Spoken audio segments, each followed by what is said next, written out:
More than 500 people have died in Gaza and Israel, more than 500 in Gaza alone. 27 Israeli soldiers and civilians are now confirmed dead. Thousands of people have been wounded in this latest round of fighting between Hamas and Israel. The vast majority of the casualties have been Palestinians. Secretary of State John Kerry has now gone to Egypt, should be arriving very soon with the goal of trying to broker an immediate ceasefire. Democratic Congressman Adam Schiff of California is a member of the House Permanent Select Committee on Intelligence. Congressman, thanks very much for joining us. So you're privy to a lot of information we're not necessarily privy to. Is that really realistic in the next few days? A workable ceasefire can be in place?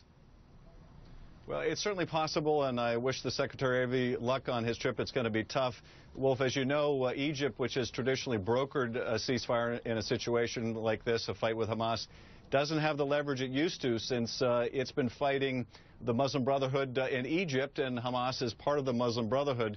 But other nations, Qatar, Turkey, may have more influence, and if the Secretary can get some of those regional allies to pressure Hamas into accepting a ceasefire, that's the only way I can see this ending, because as long as those rockets are coming, Israel's going to defend itself. As long as those tunnels are open and people are trying to infiltrate, Israel is going to do what it needs to protect its citizens.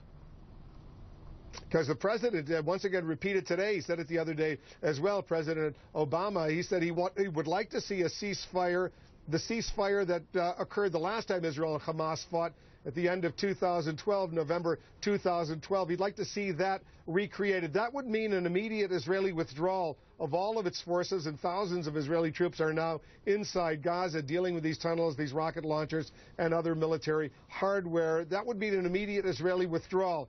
Some Israelis have said to me they want to do away with all these tunnels first, then they might be ready to withdraw. How much of a problem is that going to be if they haven't completed the destruction of these tunnels that go from Gaza into Israel? Well, it's certainly going to add to the challenge of bringing about a ceasefire. But as you saw, Wolf, Israel was willing to accept the ceasefire earlier. I think they'd still like to have a ceasefire. It may not be possible, frankly, to stay until all the tunnels are destroyed, because it takes time to even find the tunnels. Many of them have multiple entrances and exits. And, of course, the casualties on the Israeli side are also mounting. So I think a ceasefire is possible. And I think Israel would like a ceasefire. Whether the timing is right yet for a ceasefire to be accomplished, I don't know. But I certainly think it was worthwhile for the president to dispatch our Secretary of State to see if he can help bring that about. I don't know if you know anything about this, but our colleague, our CNN contributor Josh Rogan of the Daily Beast is reporting that UN officials in Gaza, UNRWA officials, I presume, the United Nations Relief Works Agency that deals with Palestinian refugees, they found some rockets inside a UN school. Instead of destroying them, they actually handed them over to a force established by Hamas. Have you heard anything along those lines?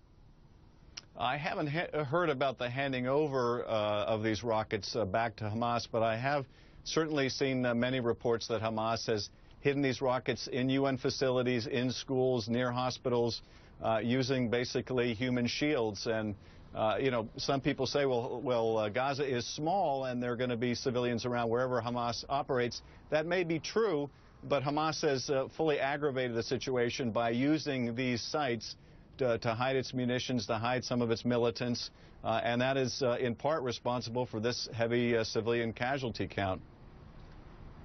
Do you see any possibility that the Palestinian Authority leadership of President Mahmoud Abbas, who's basically secured the West Bank, he's cooperated militarily with Israel, he's now involved in trying to get a ceasefire, that the PA, the Palestinian Authority, could effectively take charge not only of the West Bank, of Gaza, and push Hamas aside? Is that at all realistic, Congressman? I don't think it's probably realistic during this fight, unless the fight became very, very prolonged. It certainly is possible when this fight is over. I think the people in Gaza are very unhappy with Hamas, and Hamas has very few friends left in the world. So the conditions in Gaza are deteriorating. I think many residents of Gaza hold Hamas responsible for that, as they should. So I think that Abbas' position should be improved, but sometimes there's this perverse effect, as you know, in the region, Wolf, where Hamas gains in stature just by fighting with Israel. So in the near term, I don't see that happening, but hopefully in the midterm, we can see a unified government under Fatah leadership in both territories and a resumption of some peace negotiations. And hopefully in the end, they call a two-state solution. Israel and Palestine living peacefully side by side. It seems like a dream right now, but maybe they can get back to that work down the road. Hey, Congressman, thanks very much for joining us. Thanks, Wolf.